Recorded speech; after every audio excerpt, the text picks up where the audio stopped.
holi e fijoɓe Afrique naaɓi wonɓe toon to leydi France nda mbiyen fijoɓe to Ligue 1 ɓurat mantinade e hitande 2025 jaggi 2026 nde on paami ɗum noddi jeenari mbitendi prix Marc Viviane Foé ko tato e Afrique naaɓi goni siggaɓe ɓen goni ɗiɗo Sénégal naaɓi kame goto ɓiɗɗo leydi Mali holi kamɓe Sénégal naaɓe ɓe hen goto ko Lamine Camara mo duuɓi 22 pijowo toon to AS Monaco. Lamine Camara ko hiko waɗi duuɓi tati ina fija toon to Ligue 1 mbo leydi France.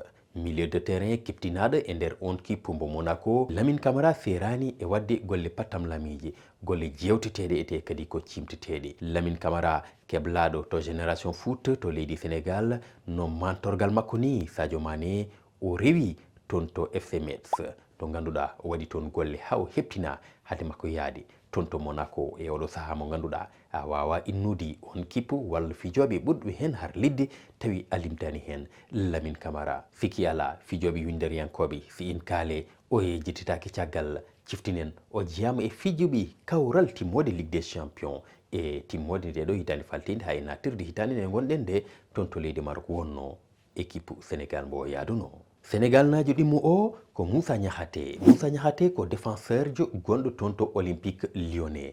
Moussa Niakhaté ne yara e duuɓi capanɗe tati e temo ganduɗa hande ko keptinaɗo nde tawno ko jeyaɗo e faddotoɓe ɓurɓe heptinede hande toon to Ligue 1 mbo leydi France. O laatimo wondi pijowo ballon ɓurɗo saddi mbo Olympique Lyonnais soodi e tarique muɗum firti ko on famɗani e teki yakare moƴƴo joga e makko. On yakare ɓeydima caggal nde o arti e on kan golle makko ina ɓeydi yiyede ne ɓeydi feñji e to mbo ɓeydi kadi ñibdi koyɗe tigui saabi jeeyedemo e ɓeyɗo tato wattandiɓe suɓede ɓe ganduɗa ko goto e mumen yadat e ndi jeenari prix Marc Viviane Foé. Anni makko kanko Moussa Niakhaté ko défenseur je ɓama kadi jeenari ndi hikka no woruno rawane ni nde tawno ko Achraf Hakimi défenseur toon to Paris Saint-Germain ɓiɗɗo leydi Maroc heɓno jeenari ndi kanko Moussa Niakhaté o yiɗi yaɓɓude e koyɗe nando makko on.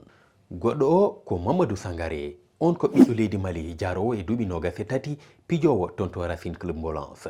Mamadou Sangaré ko milieu de terrain keptinaɗo no feewi saabu golle mum pattam lamiji laaɓɗi laaɓtude ɗe galda e jeddi wonde ndun saldu e hakkundere dingiral ngal. Mamadou Sangaré naati Europe kini yaara e duuɓi 18 o rewi to Salzbourg o rewi to Vienne kono ko e nder oɗo kippu makko Racing Club mbo Lens golle makko ɓuri mantinade ne feewi koye hakkunde ɓeɗo tato tedduɓe jogori suɓede o keɓowo jeenari prix Marc Viviane Foé malato gulet ko Sénégal najo wonata walla wono Mali najo ɗum waɗani guila jeenari ndi watti totirede hitande 2009 tawi eɗen gandi ko jayndeje reefi kame France 24 dokkirti oɗo rayi hitande kala. Non tedduɓe ononni oɗon mbawi woppude miijoji mon e jiyanɗe moɗon holi e ɓeɗo tato mbo cikkuɗon ɓuri handude e ndiɗon jeenari dokkiretendi ñande 11 nduɗo lewru joyuɓru ndu gonɗen on jarama tedduɓe.